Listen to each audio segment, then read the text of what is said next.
Maka munafik orang yang punya dua muka. Munafik ini kan musuh dalam selimut. Di belakang kita dia caci maki kita. Maka demikian rupa watak orang munafik Allah benci betul. Orang-orang munafik di dasar jurang neraka yang paling bawah. Keraknya neraka. Yang merusak akhlak kepada Allah. Sebab munafik sangat berbahaya. Membahayakan umat, membahayakan agama. Menyembah batu, menyembah patung, menyembah berhala yang mereka buat sesuai dengan kekayaannya masing-masing. 360 berhala di sekeliling Ka'bah merupakan bukti nyata dari sesembahan mereka. Yang kaya membuat berhala dari emas lalu disembah. Yang setengah kaya bikin patung dari perak lalu disembah. Yang hampir miskin bikin Tuhan dari kayu lalu disembah. Yang miskin benar tepung terigu diadonin lalu dibentuk seperti wujud seseorang kemudian disembah. Dan apabila selesai nyembah perutnya terasa lapar, Tuhannya habis dipretelin. Sepanjang sejarah kemanusiaan cuma masyarakat jahiliyah saja yang sampai makan Tuhan. Sesadis-sadisnya bangsa Indonesia belum pernah sampai makan Tuhan. Maka menghadapi manusia seperti ini, yang pertama dilaksanakan oleh Rasul memperbaiki akhlak mereka kepada Allah. Menanamkan la ilaha illallah, bahwa tidak ada Tuhan yang perlu disembah selain daripada Allah Subhanahu wa ta'ala. Ini hakikatnya merupakan inti daripada ajaran Rasul-Rasul terdahulu. Kenapa? Seluruh Rasul bersumber dari satu sumber yang sama, yaitu dari Allah Subhanahu wa ta'ala. Maka prinsip ajaran ketuhanan yang mereka bawa tentu saja sama. Nabi Adam mengajarkan la ilaha illallah. Nabi Nuh mengajarkan la ilaha illallah. Cuma tentu sambungannya Nuh Rasulullah. Nabi Ibrahim mengajarkan la ilaha illallah, Ibrahim Rasulullah. Nabi Musa mengajarkan la ilaha illallah, Musa Rasulullah. Bahkan Nabi Isa mengajarkan la ilaha illallah, Isa Rasulullah. Dan Nabi Muhammad mengajarkan la ilaha illallah, Muhammadur Rasulullah. Akhlak manusia kepada Allah dengan menanamkan tauhid. Jadi kalau ingin berakhlak yang benar kepada Allah, jaga tauhid, pegang teguh akidah. Saudara-saudara kaum muslimin rahimakumullah. Lawan daripada tauhid adalah kufur. Kufur bisa dua. Bisa kufur iman, bisa kufur nikmat. Kufur itu sifatnya, kafir itu orangnya. Ada orang kufur iman, dan ini merusak akhlak kepada Allah Subhanahu wa ta'ala. Kufur iman itu kadang-kadang bentuknya syirik, orangnya disebut musyrik. Kufur iman itu kadang-kadang bentuknya nifaq, orangnya disebut munafik. Kufur iman itu kadang-kadang bentuknya riddah, orangnya disebut murtad. Ini merupakan jenis daripada kufur-kufur iman dan tergelincirnya manusia daripada akhlak kepada Allah Subhanahu wa ta'ala. Benar, di zaman sekarang kita tidak menyembah berhala. Memang di zaman sekarang kita tidak menyembah patung.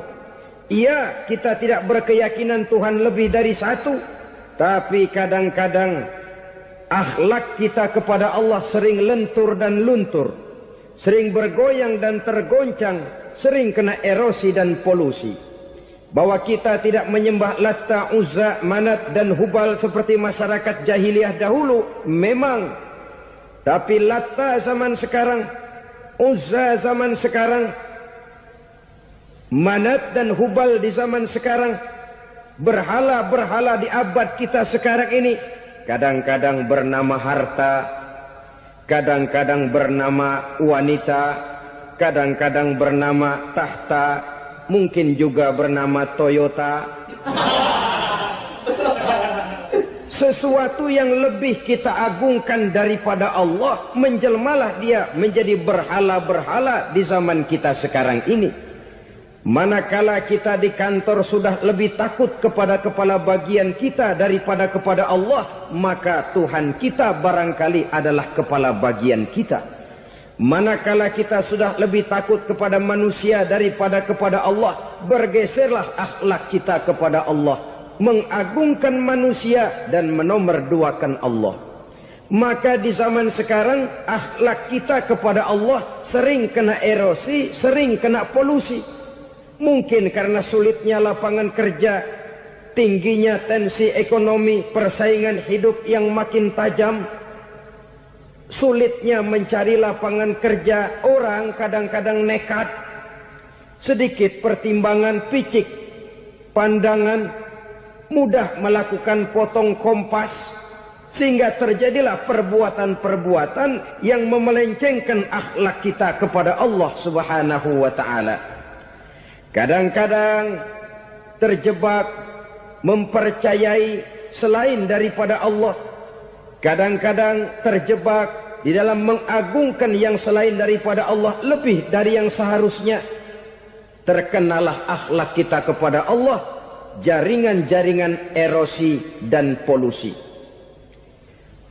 Kufur sebagai lawanan daripada tauhid merupakan sifat daripada orang yang tidak berakhlak kepada Allah. Bentuknya pertama bisa syirik. Syirik itu artinya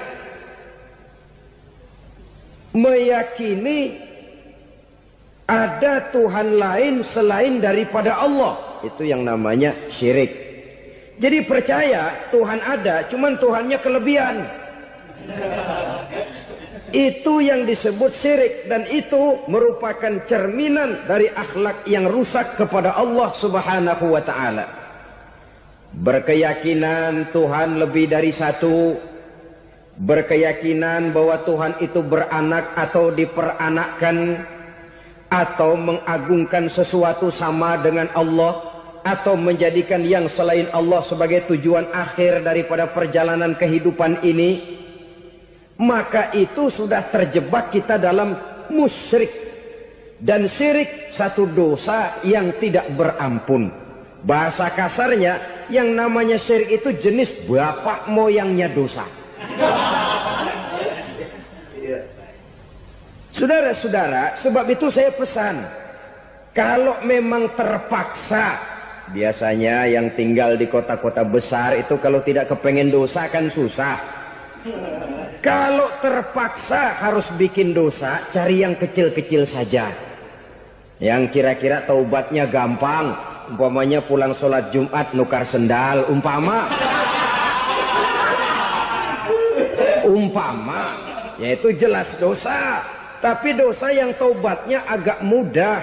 Jangan sampai terjebak ke dalam syirik, menyekutukan Allah. Kalau sudah menyekutukan Allah, Allah dimadu, murka benar Allah kepada kita. Innallaha la yaghfiru ayyushraka bih wa yaghfiru ma duna dzalika liman yasha. Allah tidak akan memberi ampun kepada orang yang menyekutukannya dengan sesuatu, tapi Allah mau mengampunkan dosa yang selain itu bagi orang yang dikehendakinya. Jadi orang-orang yang sudah terjebak syirik, menyekutukan Allah, meyakini ada Tuhan lain selain daripada Allah, meyakini Tuhan beranak atau diperanakkan, bagaimanapun baiknya mereka di dunia, bagaimanapun sosial jiwanya, bagaimanapun pemurah tangannya memberikan santunan dan pertolongan kepada orang lain, kalau sudah syirik, seluruh nilai kebaikannya akan tidak ada gunanya lagi. Karena tidak ada tempat nilai kebaikan itu bergantung. Sedangkan kita berbuat baik agar diterima oleh Allah.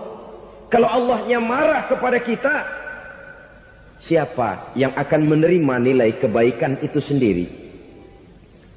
Ini bentuk yang pertama. Yang nyata-nyata menyembah berhala, syirik. Yang nyata-nyata beriktikad Tuhan lebih dari satu, syirik. Atau yang tersamar. Yang tersamar itu yang sering jadi penyakit kita. Saya sejak ada perkutut ini di rumah, perkutut. Saudara-saudara, yang merusak akhlak kepada Allah, yang merusak tauhid setelah syirik, bisa juga berbentuk nifak. Nifak itu sifatnya, orang yang punya sifat nifak disebut munafik. Asal katanya dari nafakun. Nafakun itu satu lubang yang punya dua muka, seperti goa, ada tempat masuk, ada tempat keluar. Maka munafik orang yang punya dua muka. Kalau bahasa kita, pandai bermain minyak di atas air. Manis jika berhadapan, balik belakang lain bicara. Sehingga apa yang dinamakan nifak, kata Imam Ali Al-Jurjani dalam kitab ta'rifatnya, izharul imanu bil lisan wa kitmanul kufri bil qalbi. Menyatakan, menampakkan iman dengan lidahnya, tapi menyembunyikan kekafiran dalam hatinya. Dengan kata lain, lidahnya mah iman, hatinya mah kafir. Padahal hati itu yang dilihat, padahal hati itu yang dinilai. Kenapa lidahnya mengaku iman? Ya mungkin karena kepepet, mungkin karena kepentingan, mungkin karena ingin mencari kelemahan orang, lalu dia pura-pura beriman. Tapi sesungguhnya hatinya kufur.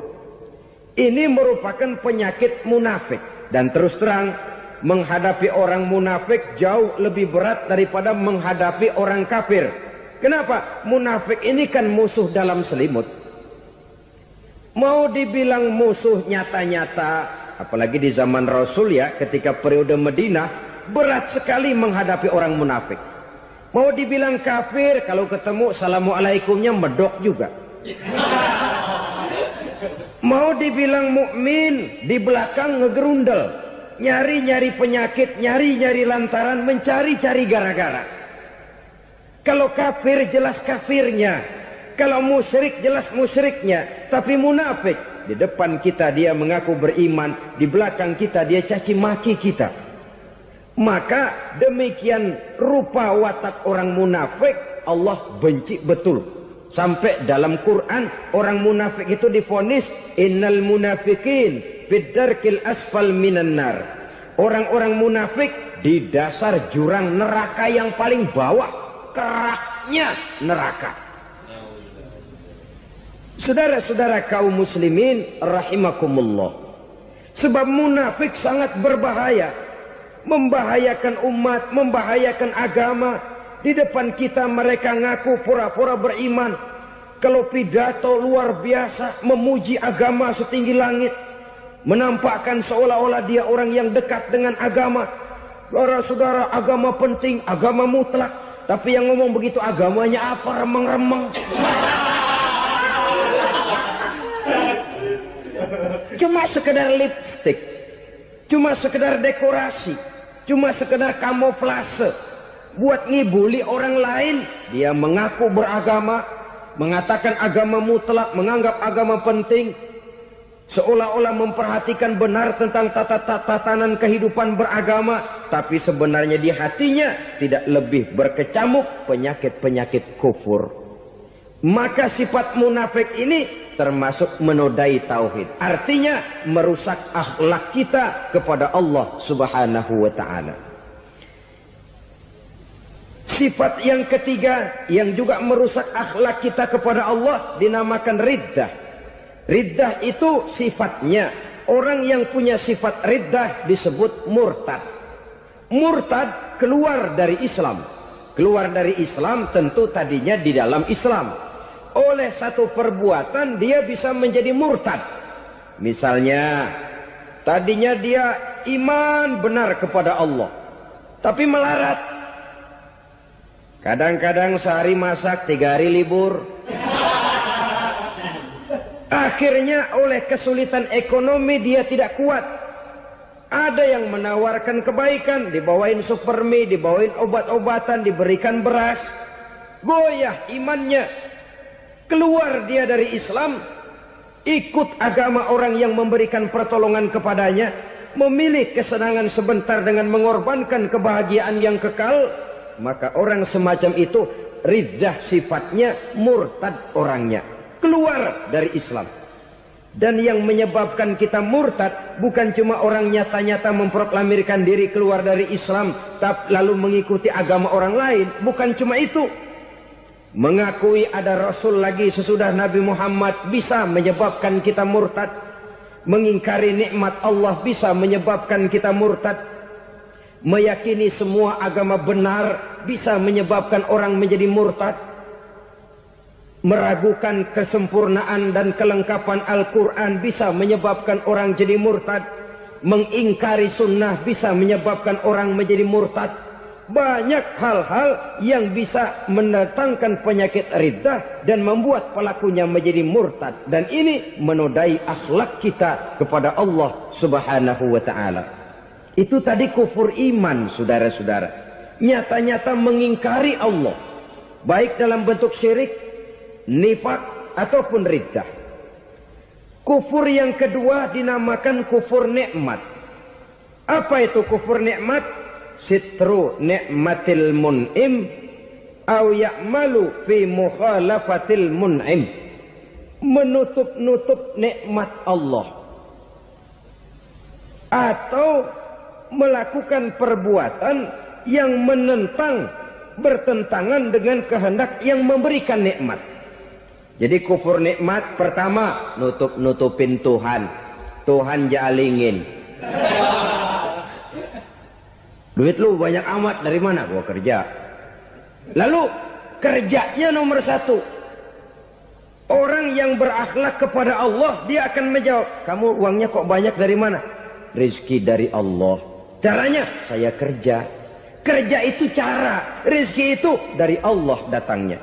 Bukankah di zaman sekarang kita sering terpleset? Ini merupakan cerminan dari rapuhnya akhlak kita kepada Allah Subhanahu wa ta'ala. Karena usaha saya memang, karena saya peras keringat banting tulang, tentu. Tapi sadarkah kita bahwa sepanjang yang bisa kita lakukan cuma berusaha, peras keringat banting tulang? Soal rizki, soal jodoh, soal maut, kitakah yang mengatur? Kitakah yang menentukan? Subhanallah. Manusia sungguh tidak berdaya menghadapi tiga hal paling pokok ini. Rezeki, kita cuma bekerja. Kitakah yang menentukan? Tidak. Kita berusaha saja, rezeki belum pasti dapat. Apalagi kalau kita tidak berusaha. Jangan terjebak dalam fatalisme. Belum perang udah nyerah. Emang dasar rezeki datangnya dari Tuhan, gak usah kerja, dan ntar juga kalau dia datang. Dari mana datangnya? Kerja saja belum tentu dapat rezeki, apalagi kalau tidak kerja. Yang jelas usaha perlu kepastian, itu urusan Allah. Ini akhlak kepada Allah Subhanahu wa ta'ala. Jodoh juga begitu. Kita berusaha, kita berupaya, Allah menghendaki lain jadinya. Maut juga begitu. Siapa sih yang pengen ngadepi maut? Siapa sih yang pengen mati? Siapa sih yang pengen ketemu malaikat Israel? Tidak seorang pun kalau ditanya. Kecuali mereka yang putus asa ya. Kalau otaknya masih normal, mau mati, mesti belakangan dulu udah dikit. Tapi yang satu itu, saudara, kalau dia sudah datang, tenaga mana yang bisa menolak? Kalau dia sudah berkunjung, kekuatan mana yang bisa menghindar? Kalau dia sudah ingin bertemu, kemana kita bisa melarikan diri? Manusia sepanjang yang dia lakukan hanya berusaha, tapi kepastian, ketentuan dari Allah Subhanahu wa ta'ala. Orang yang kufur nikmat, nutup-nutupin Allah. Dia merasa rezekinya adalah mutlak peras keringatnya. Seolah-olah Allah nggak punya peranan apa-apa di situ. Oh, ini kan saya bisa rumah begini karena saya kerja keras. Oh, ini mobil saya begini, saya kerja keras. Peras keringat, banting tulang, keras.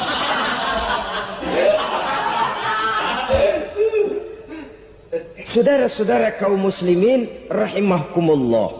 Jadi menutup-nutupi Allah. Akibatnya nanti kalau dia berhasil, Allah ketutupan.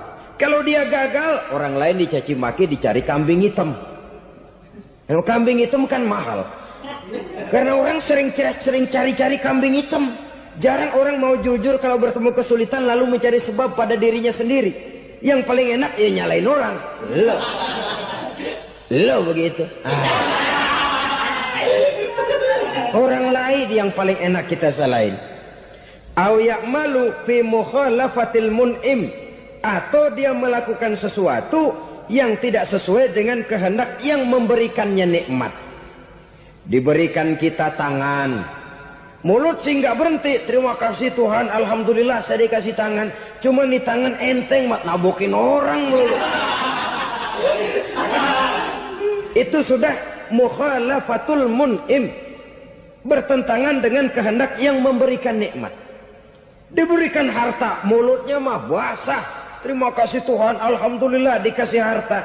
Tapi pelitnya minta ampun. Kikir, koret, medit. Ini juga termasuk kufur nikmat, mempergunakan suatu nikmat bertentangan dengan kehendak daripada yang memberikan nikmat itu sendiri.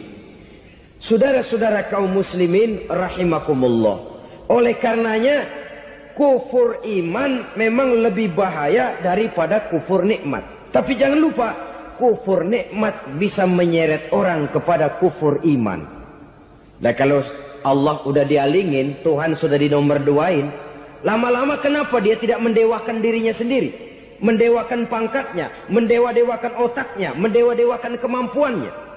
Pada awalnya dia memang cuma kufur nikmat, tapi lambat laun kalau ini tidak diobati, secara pasti orang akan mengarah kepada kufur iman. Bisa berbentuk syirik, bisa berbentuk nifak, bisa berbentuk riddah. Saudara-saudara, oleh karena itu menjaga akhlak kepada Allah mutlak penting. Sebab apa?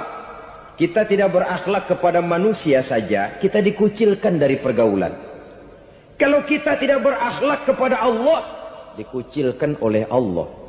Hadis qudsi menyatakan, man lam yashkur ala na'ma'i wa lam yasbir ala bala'i falyakhruj min tahtis sama'i falyatlub rabban siwaya. Kata Allah, siapa orang yang tidak mau bersyukur terhadap nikmat yang aku berikan kepadanya dan tidak mau sabar terhadap ujian yang aku berikan kepadanya, falyakhruj min tahtis sama'i, persilahkan saja keluar dari kolong langitku. Waliyatlub rabban siwaya, tolong cari Tuhan lain selain daripada aku. Murka Allah, diusir, cuman gak kedengeran aja. Siapa yang tidak mau syukur terhadap nikmatku, siapa yang tidak mau sabar terhadap ujian yang aku berikan kepadanya, persilahkan keluar dari kolong langitku ini, cari Tuhan lain selain aku. Langit Tuhan yang punya, Tuhan kita lawan, diusir dari kolong langit, mau pindah ke kolong mana?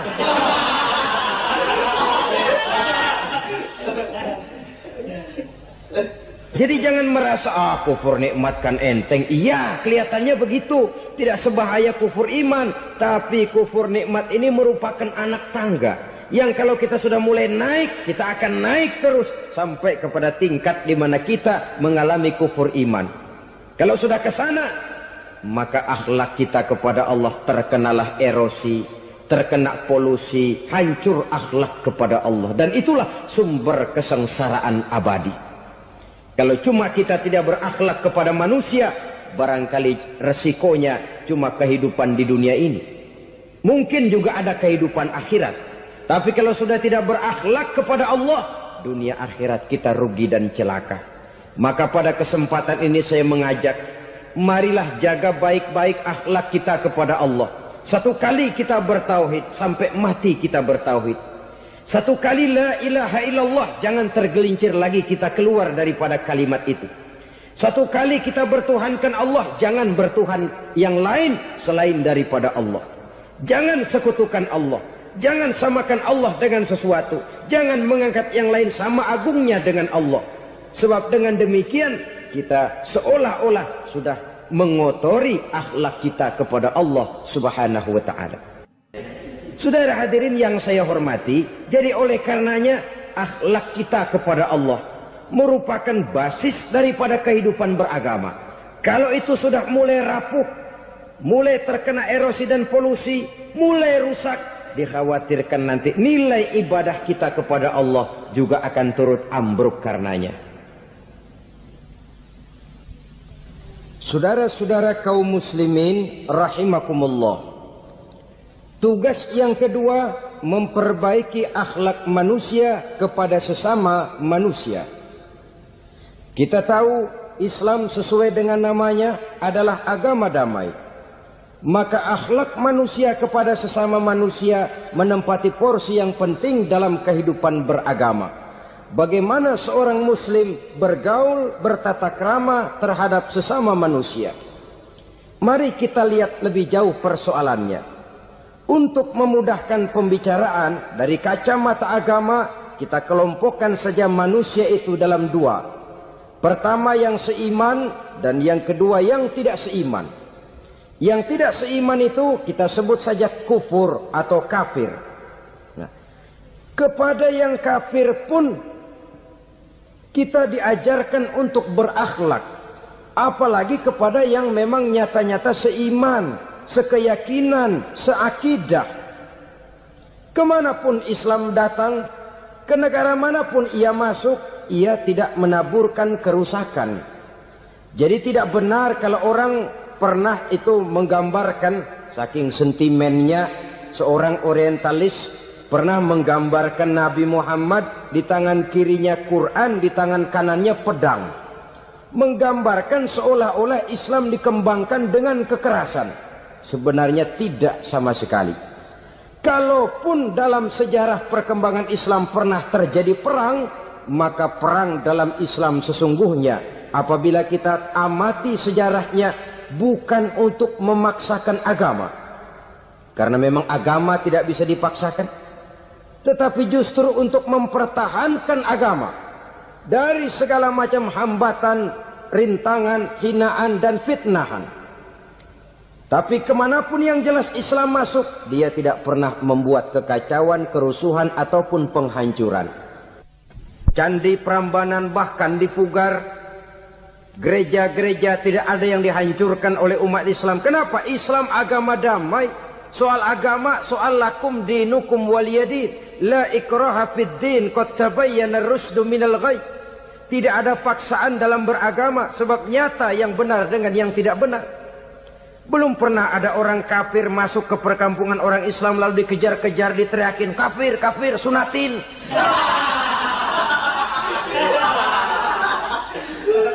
Belum pernah.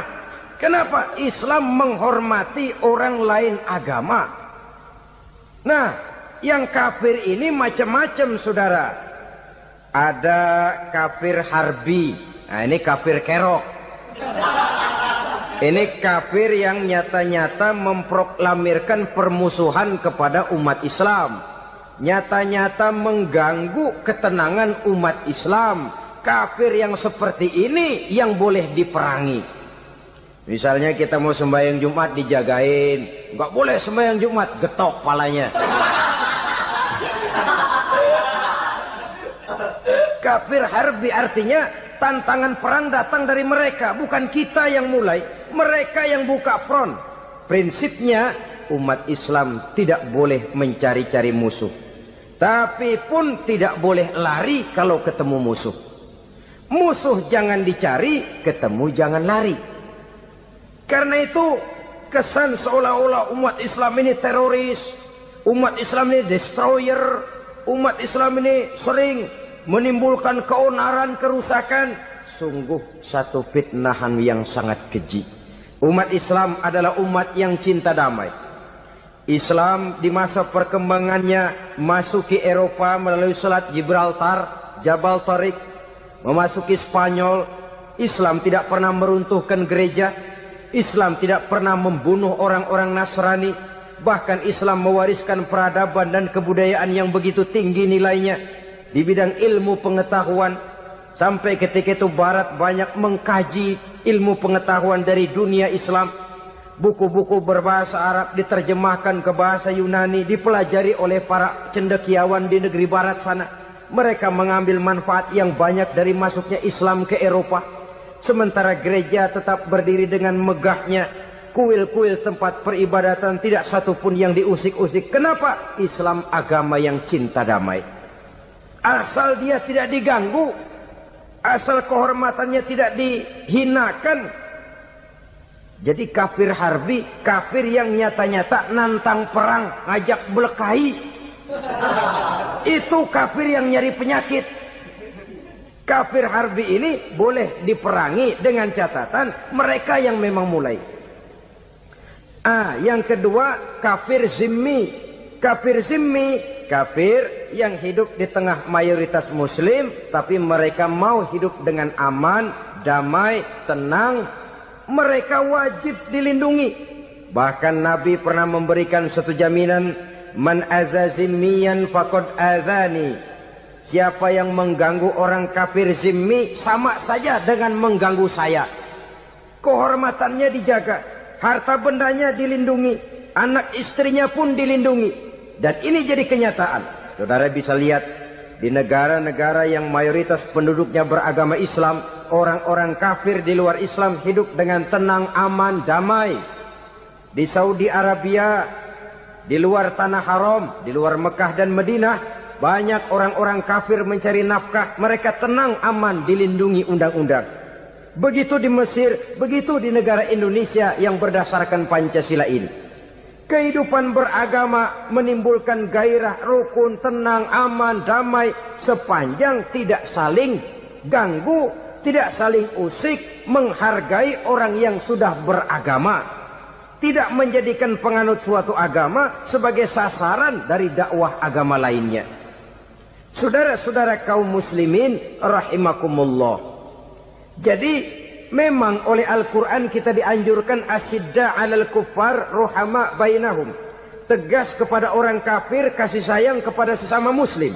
Tapi tegas bukanlah berarti marah-marahan, bukan berarti musuh-musuhan, bukan ngajaki perang. Tegas dalam arti punya garis tentang kehidupan beragama, lakum dinukum waliyadin. Soal kehidupan sosial, mari kerjasama. Bangun jalan, ayo rame-rame. Siskamling, mari bebarengan. Bikin puskesmas, mari sama-sama. Tapi kalau sudah soal agama, itu tidak perlu ada toleransi agama. Yang perlu toleransi antar umat beragama. Kalau umatnya mau kerjasama silakan, tapi tidak menyangkut soal ibadah. Jangan kerjasama di bidang ibadah. Itu kerjasama yang salah pasang, saudara-saudara. Sehingga dengan demikian toleransi adalah menyangkut kehidupan antar umat beragama. Sedangkan agama sendiri punya kapling yang nyata. Sehingga dengan demikian tegas kepada orang kafir dalam arti kita punya satu kepribadian. Tidak ngambang. Enggak, lalu kalau ditanya orang, sebenarnya agama lu apa sih? Gua mah gimana musimnya aja. Agama pakai musim kayak rambutan. Akhirnya ya begitu, musim-musiman. Ke masjid kelihatan, ke gereja hayo, ke candi nongol, ke apa? Bingung malaikat bagaimana nyatetnya nih bocah ini. Di mana aja ada. Kita punya satu kepribadian. Saya muslim dan garis saya ini, lakum dinukum waliyadin. Bagi Tuhan persilakan agama Tuhan, bagi kami agama kami. Kami hormati Tuhan, Tuhan hormat kepada kami. Tapi soal agama, kaplingnya jelas. Kerjasama, mari urusan muamalah, bidang sosial. Yuk kita siskamling sama-sama dengan orang lain agama. Mari jaga kerukunan, kesatuan, persatuan, kekompakan. Perbaiki jalan yang rusak, mari sama-sama. Mendandani jembatan yang runtuh, mari sama-sama. Tapi sembahyang, kaplingnya lain-lain. Sebab Nabi juga dulu pernah ditawarkan begitu loh sama kafir jahiliyah dulu, Quraisy itu. Sudah Muhammad, sekarang begini saja, kita join aja daripada marah-marahan. Hari ini saya oke menyembah Tuhanmu Allah, besok gantian kamu menyembah Tuhan kita Latta, Uzza, Manat dan Hubal. Turun, qul ya ayyuhal kafirun la a'budu ma ta'budun. Soal ibadah kaplingnya jelas, tidak boleh dicampur adukkan. Sebab kalau tidak, kita akan mulai kehilangan identitas diri. Dan disitulah krisis kehidupan keyakinan beragama dimulai. Dari krisis identitas. Hujan gede kan mulainya gerimis dulu. Di mana-mana ya gerimis dulu. Gerimis makin lama makin gede, kita akan mulai dengan kehilangan identitas diri. Dari sana nanti kita malu mengakui keislaman kita. Kalau orang Islam malu mengakui keislamannya, ini kan ironi, menyedihkan. Ngakui Islamnya saja malu, menonjolkan keislamannya malu. Tidak ada rasa bangga beragama. Padahal ini modal dasar. Hanyalah dengan rasa bangga beragama kita lalu konsekuen. Bangga yang tidak konsekuen. Wah, pokoknya kan gua kan Islam. Agama yang paling benar. Tapi hidupnya sendiri jauh dari tuntunan Islam. Itu bangga yang tidak beralasan. Bangga yang tidak perlu dibanggakan sebenarnya. Kebanggaan yang membuat kita konsekuen dan dekat dengan kehidupan beragama. Jadi dengan demikian saudara-saudara, kepada non-muslim kita juga harus berakhlak. Bukankah ini sudah dicontohkan oleh Rasul? Bagaimana beliau disambiti orang di Taif, yang menyambiti malah didoakan. Bagaimana Suraqah mau membunuh beliau, malah Suraqah didoakan. Bagaimana Abu Jahal dan Abu Lahab saking mangkalnya. Ini Abu Jahal pernah gali lubang di kamarnya sendiri, di depan tempat tidurnya. Setelah dia gali lubang, ditutupin pakai keraras korma.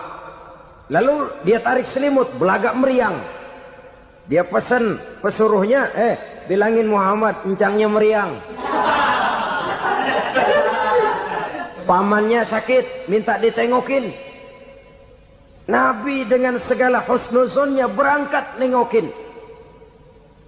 Abu Jahal dari balik selimut ngintip. Itu dia Muhammad, itu dia tuh. Dia tuh, masuk Dani, masuk. Mulai di jalan, senang Abu Jahal. Terus dah. Begitu ke pelosok, masuk ke lubang, gue pendem terus lalu. Memang niatnya mau mencelakakan Nabi.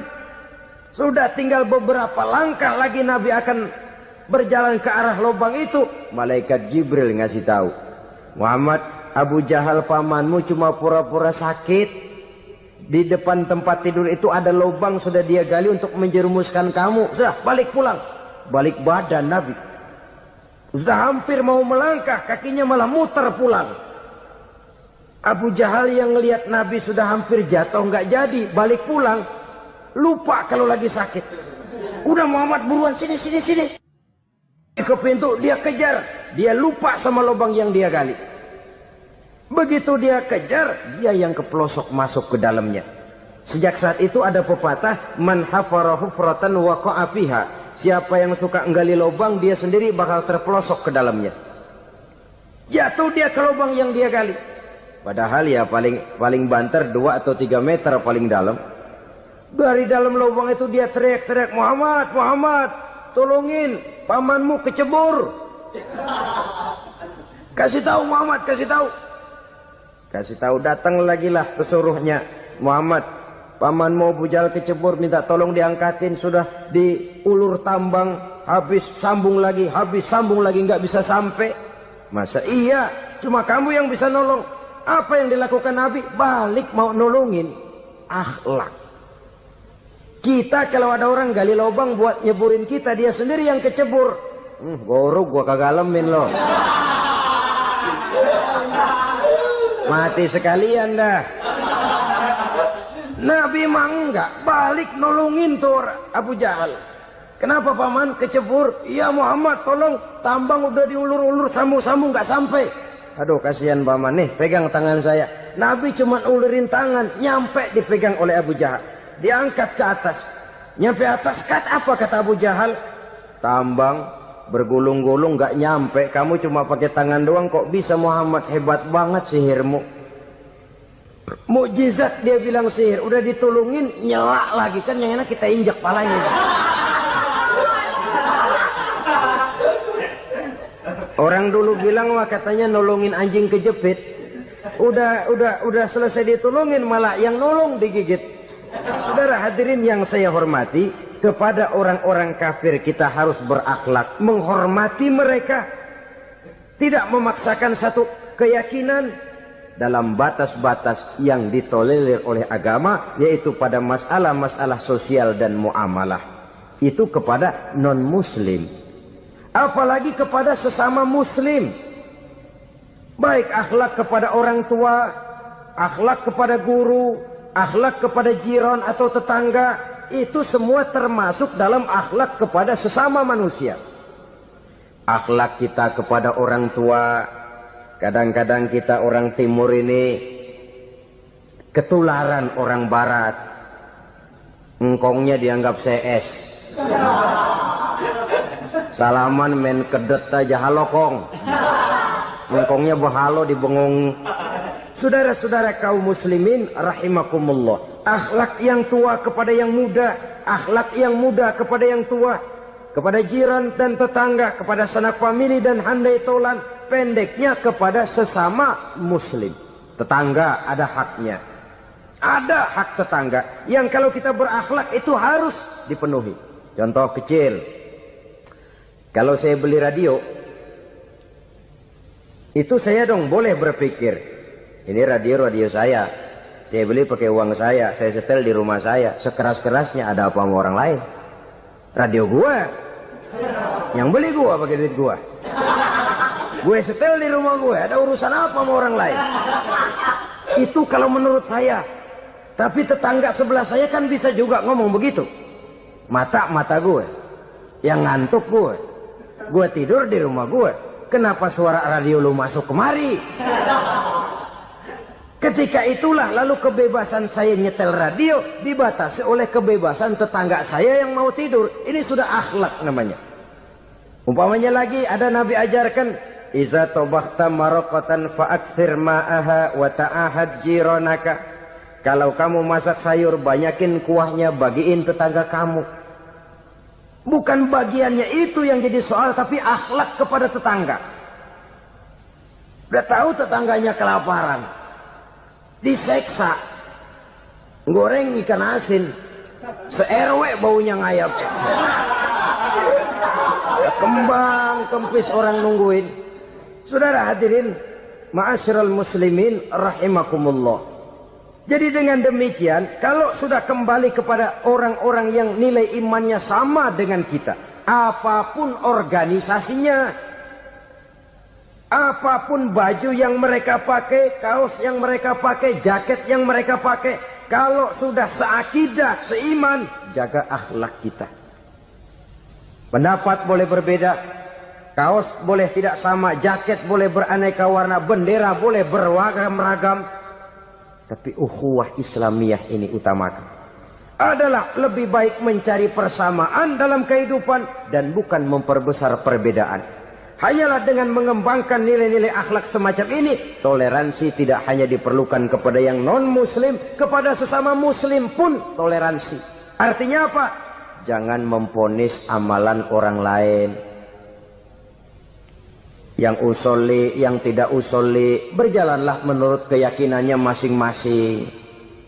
Jangan lalu memponis, itu namanya nggak toleransi. Kamu nggak pakai usolli ya? Enggak. Brengsek. Kamu pakai usolli ya? Iya. Bid'ah. Lah dua-duanya kagak yang benar. Kalau yang sembahyang kagak benar, bagaimana yang kagak sembahyang? Apa itu yang benar? Toleransi, setuju dengan perbedaan pendapat, jangan memponis amalan orang lain. Karena kita hanya beramal, hak menerima adalah Allah Subhanahu wa ta'ala. Jangan sebentar-bentar mencap, bid'ah, dolala, finnar, neraka. Kayaknya neraka kapling orang tuanya kali. Gampang bener masukin orang ke neraka. Kita kadang-kadang bisa toleransi dengan orang luar, tapi kepada sesama muslim toleransi tidak sanggup kita adakan. Mengklaim merasa kita yang benar, orang lain salah semua, itu tidak toleransi namanya.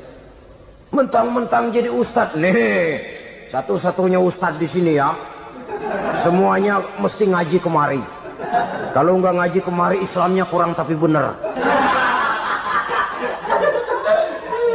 Toleransi. Saudara-saudara kaum muslimin rahimakumullah. lapang dada, menghargai orang yang berbeda pendapat. Apalagi kalau perbedaan pendapat itu menyangkut hal-hal yang tidak prinsipil, menyangkut hal-hal yang sekunder dalam kehidupan beragama, menyangkut masalah-masalah yang dalam bahasa fikih disebut soal-soal furu'iyah. Tidak usah menyebabkan kita bersih tegang. Kepala sama hitam pendapat boleh berbeda dan halal. Bahkan Nabi mengatakan, ikhtilafu ummati rahmatun. Perbedaan pendapat di kalangan umatku bahkan menjadi rahmah. Sepanjang perbedaan pendapat itu diiringi dengan rasa toleransi.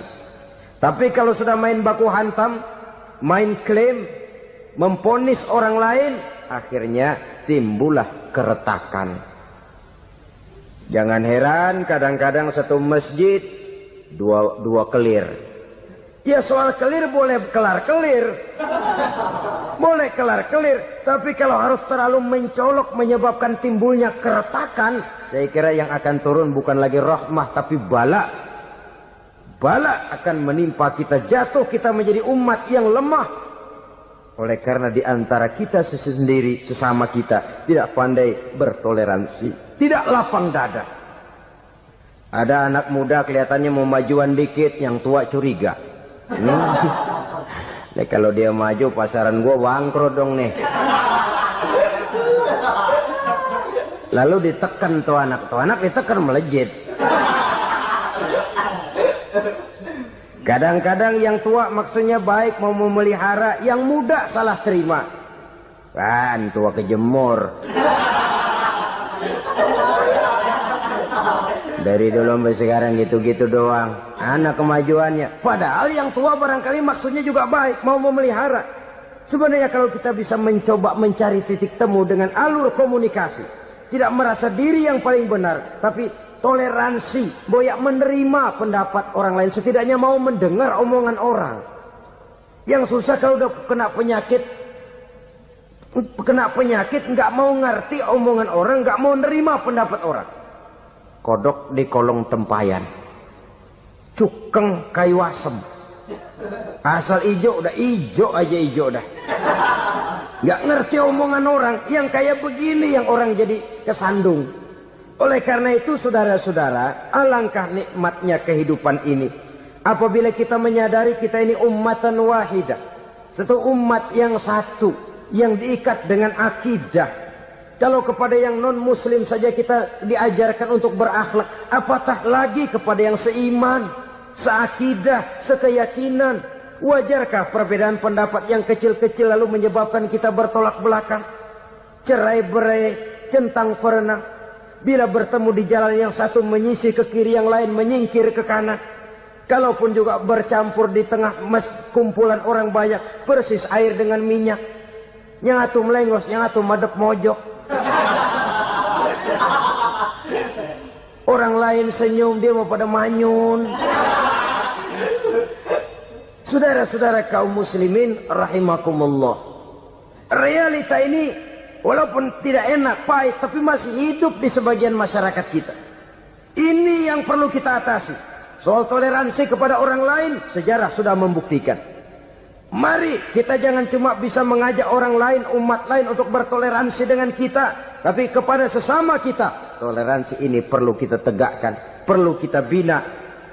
Terutama di dalam kita menuju bentuk ideal daripada konsep ukhuwah Islamiyah ini, yang memang selalu kita akan cari bentuk-bentuk idealnya sejalan dengan perkembangan situasi dan kondisi yang dihadapi oleh umat. Perbedaan organisasi, perbedaan kepentingan organisasi tidak seharusnya menyebabkan kita merasa meremehkan orang lain dan mengangkat diri, mengklaim diri sebagai yang ter. Jadi dengan demikian, apabila yang pertama tadi akhlak kepada Allah dinamakan hablum minallah, maka yang kedua ini merupakan hablum minan nas. Jikalau baik akhlak kita kepada Allah, baik akhlak kita kepada manusia, nikmat rasanya menjalani kehidupan.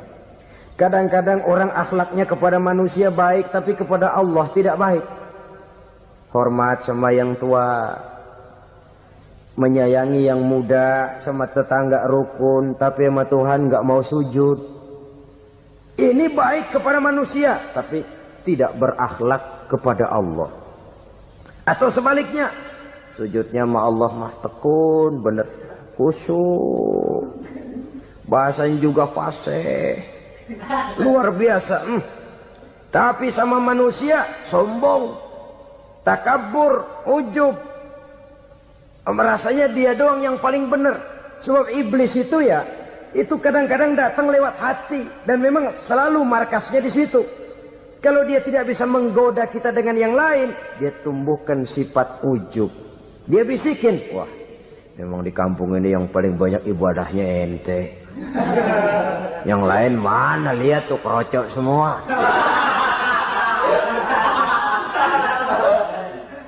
Lalu di hati orang itu tertanam sifat iya ya. Nah, tatkala iya ya, dia sudah terkena serangan iblis. Akhirnya apa? Orang lain diremehin. Asalnya kagak mau sembahyang, ya diajak salaman udah najis aja dah. Ketemu juga mukanya ditekuk 4. Akhirnya bukan ngajak, malah ngenyek, ngina. Lah orang dihina makin jauh, makin tidak tersentuh. Bukan cara itu yang diajarkan oleh Rasul. Bahwa orang tidak mau sholat, tugas kita mengajak. Soal dia tidak sholat, itu dosa dia kepada Allah. Saudara-saudara kaum muslimin, ujub disuntikkan oleh iblis ke dalam hati kita. Sujudnya kepada Allah benar, tapi akhlaknya kepada sesama manusia. Merasa paling benar sendirian, merasa orang lain salah semua. Pokoknya kalau di luar lingkungannya udah kagak bener aja udah bahaya. Saudara-saudara, ini juga penyakit yang disuntikkan oleh iblis. Sebab iblis itu tipu dayanya luar biasa, strateginya lihai. Makin tinggi kualitas iman, ya makin berat upaya iblis untuk menjerumuskan kita. Karenanya saya mengajak, marilah kita bertoleransi. Baik kepada non-muslim, lebih-lebih lagi kepada sesama muslim yang kebetulan berbeda baju, berbeda kaos, berbeda organisasi, lain bendera yang dibawanya. Tapi toleransi mari kita canangkan. Kita terikat oleh ukhuwah Islamiyah. 2. Yang ketiga, akhlak manusia kepada makhluk Allah lainnya di luar manusia. Saudara-saudara, dengan berakhlak kepada Allah, berakhlak kepada sesama manusia, berakhlak kepada makhluk Allah di luar manusia, baik flora maupun fauna, maka mudah-mudahan akan terciptalah satu ekosistem, satu lingkungan hidup yang membuat kita nikmat menjalani kehidupan ini. Inilah saja yang kita bicarakan pada pertemuan kali ini. Marilah kita membina nilai-nilai akhlak walaupun berat tantangannya. Sungguh lebih baik rakyat rendah yang berakhlak tinggi daripada pejabat tinggi yang berakhlak rendah. Karena nilai manusia pada akhirnya ditentukan oleh akhlaknya itu. Usikum wa nafsi bitaqwallah.